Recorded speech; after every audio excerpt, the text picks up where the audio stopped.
Bem-vindos ao podcast Você Segurado. Aqui você encontra informação que protege e conteúdo que transforma. E falando um pouquinho agora sobre pejotização, isso tá na moda, né? A empresa quer contratar, não, mas tem que ser PJ, tal, e aí, o pessoal não tá acostumado com isso, né? Não sabe quanto que vai contribuir, quanto que vai ganhar, se o que é lucro é prolabore, se onde incide a contribuição previdenciária.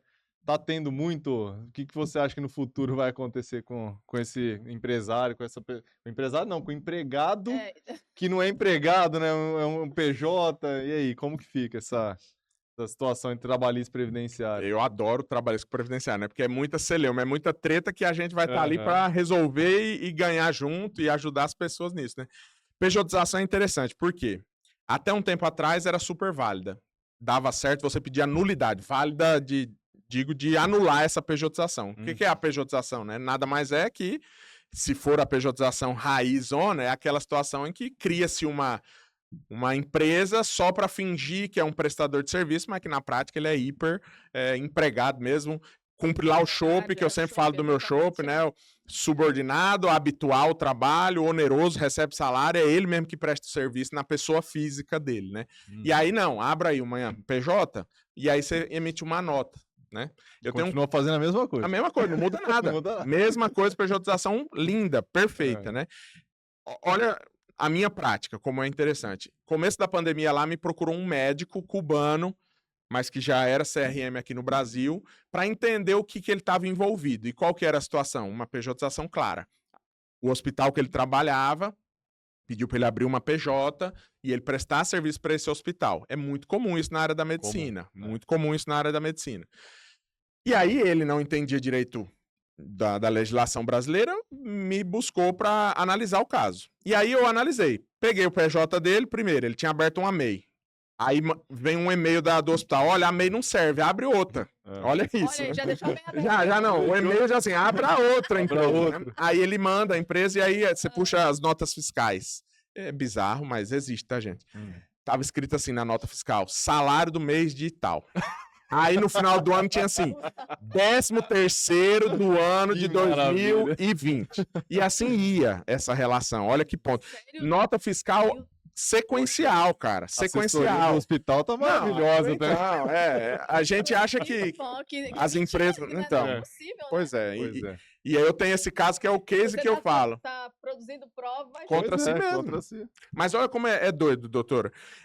Hoje, essa mesma situação, que nessa eu reconheci a nulidade, é nulo esse contrato, reconhece o vínculo, gera direitos, todos eles, a carteira assinada desse meu cliente, tudo, FGTS, tudo, salário alto, 11 mil reais. Então, um processo muito bom, a gente ganhou esse processo.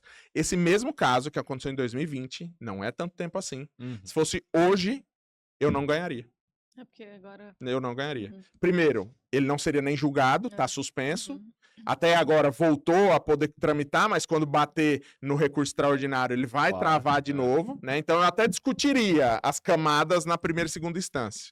Mas qual é a minha visão? O STF vai dizer que é válida essa contratação, dessa maneira, ainda que fosse dessa maneira. Eu, no meu entender, o STF vai dizer que como esse meu cliente tem ensino superior completo, uma pessoa esclarecida, um salário de alta monta, ele entendeu e tinha autonomia para tomar a decisão que ele tomou. Eu tenho quase que convicção que essa vai ser a linha do julgamento da pejotização lá no STF. Eu acho que vai ser nesse perfil. Por outro lado, eu vou me assustar negativamente se o STF falar que pode em qualquer hipótese. Isso vai ser muito perigoso. Muito, Sim. muito, muito. E vai ser uma tristeza se o STF fazer isso e vai ferrar muito trabalhador aí que não entende nada. É o chão de fábrica, é o cara que não entende o que ele está entrando ali e ele vai se prejudicar. Ele não vai ter direito social efetivamente nenhum. Ele, quando for aposentar, ele não vai aposentar, ele não vai entender o que está acontecendo porque ele achou que é um contrato. E o pior exemplo que tem é um caso, se eu não estiver enganado, Angra dos Reis, no Rio de Janeiro, que uma empresa de coleta de lixo fez todos os garis, os coletores de lixo ali, abrir uma PJ Nossa. e prestar serviço, cada um deles, com essa empresa. Então veja os extremos, né? No caso que eu ganhei, eu tô falando de um caso que eu ganhei, eu acho que eu perderia hoje, mas eu até acho razoável.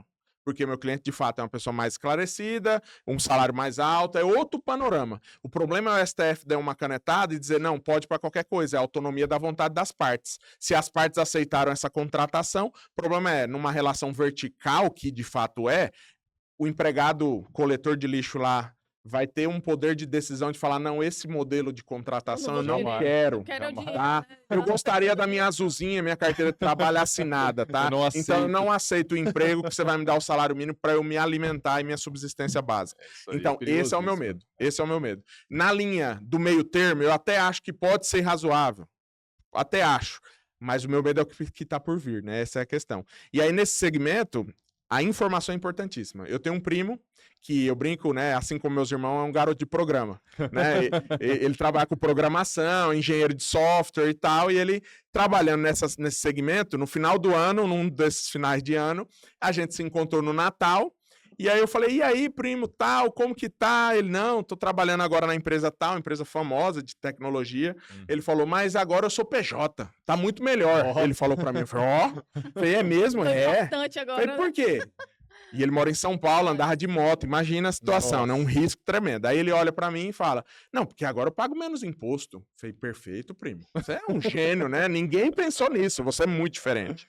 Aí ele olha pra mim e fala assim, porque agora eu pago muito menos, né? Eu falei, é mesmo? É. Eu falei, mas e aí, Prolabore, ou então a sua guia do INSS, como que você tá recolhendo, seu contador? Não. Antes, eu ganhava lá 10 mil reais, pagava-se uma guia de 10 mil reais. Primeiro que não paga de 10 mil reais, né? Tem o teto da Previdência ali, mas ele não entendia. Mas tudo bem. Ele falou, agora não. Agora eu pago só sobre um salário mínimo. Olha que maravilha. Olha que maravilha, primo. Você tá monstrão mesmo, hein? Aí ele olhou pra mim e falou, não é, Fei? É, né? Pelo visto. Aí ele viu, ele falou, mas por quê? Eu falei, ó, vamos supor, primo, você anda de moto em São Paulo, é um lugar que ocorre muito acidente de moto, né? Você tem esposa, tem 2 filhos. Imagina aí que você sofre um acidente de moto e tem que se afastar para o INSS. Você não vai conseguir trabalhar para essa empresa de tecnologia. Quanto você vai ganhar de benefício lá no INSS? Qual é a resposta mágica dele? 10 mil. 10 mil. Não é nem o teto, é 10 mil. Não, 10 mil. Ele respondeu 10 mil. Não, e é o número mesmo, 10 mil. Aí eu olhei pra ele e falei, não, mas por que 10 mil? Ah, porque eu emito nota pra empresa de 10 mil. Então ela sabe, Opa. como se ela estivesse ligando, né? Uhum. Ela sabe que minha renda é de 10 mil. Aí eu olho pra ele e falo, não, primo, eu sinto lhe dizer, você vai ganhar um salário mínimo, você só recolhe sobre um salário mínimo. Ele falou, não, você tá errado. Eu tô errado. Não, você tá errado. Você tá errado. Aí passou o Natal, nem Feliz Natal quis me dar direito. Aí a gente se encontra no Ano Novo, né? No Ano Novo vem meu primo com o rabinho entre as pernas e fala, primo, dê uma estudada na internet. Pelo menos isso, né? Aí ele olha e fala assim, eu acho, ele usou a palavra eu acho, porque ele não queria dar o braço tanto assim a torcer. Mas ainda. Eu acho que você tá certo mesmo. Eu acho que eu ia ganhar só um salário mínimo daquele assunto lá, sabe? Falei, sei. Então, assim, essa é a falta de visão que eu... E veja, é uma pessoa esclarecida, como eu disse. No exemplo dele, é uma pessoa que entende. Uma renda alta. Renda alta, e ele não consegue ter a percepção futura. Exato. O brasileiro acaba sendo imediatista. Fala, eu tô economizando, eu tô pagando menos imposto, então é melhor. Mas no futuro, quando ele aposentar, se ele vier faltar e for dar uma pensão por morte para essa esposa e esses filhos...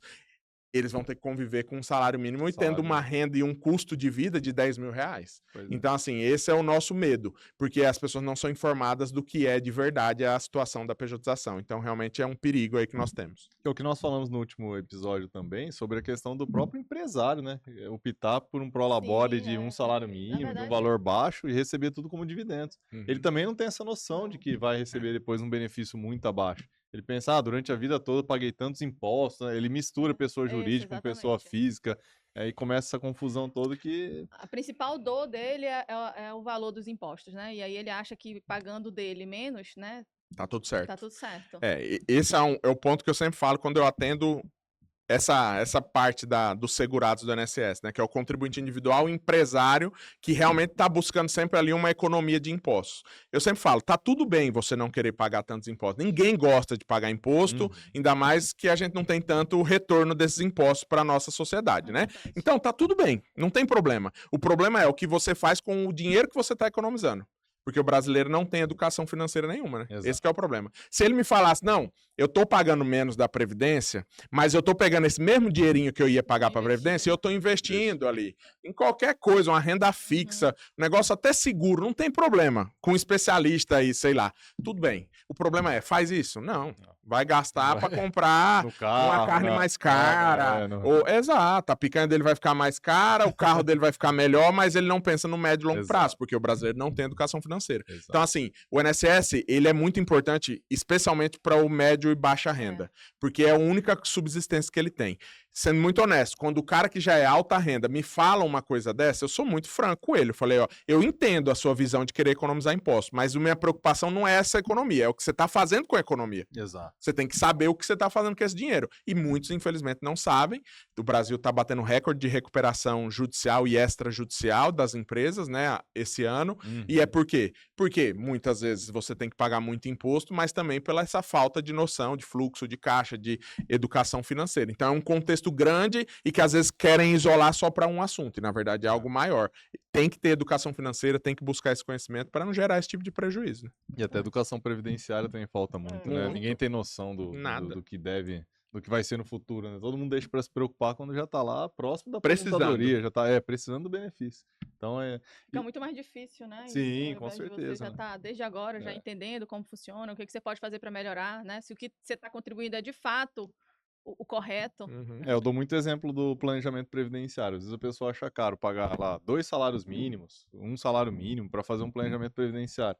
Aí você, quando coloca isso a longo prazo, é a diferença de 200, 300, 400 mil reais entre um benefício e outro, né? Entre o benefício melhor, benefício, o tanto que ela vai investir, o tanto que ela vai recuperar depois.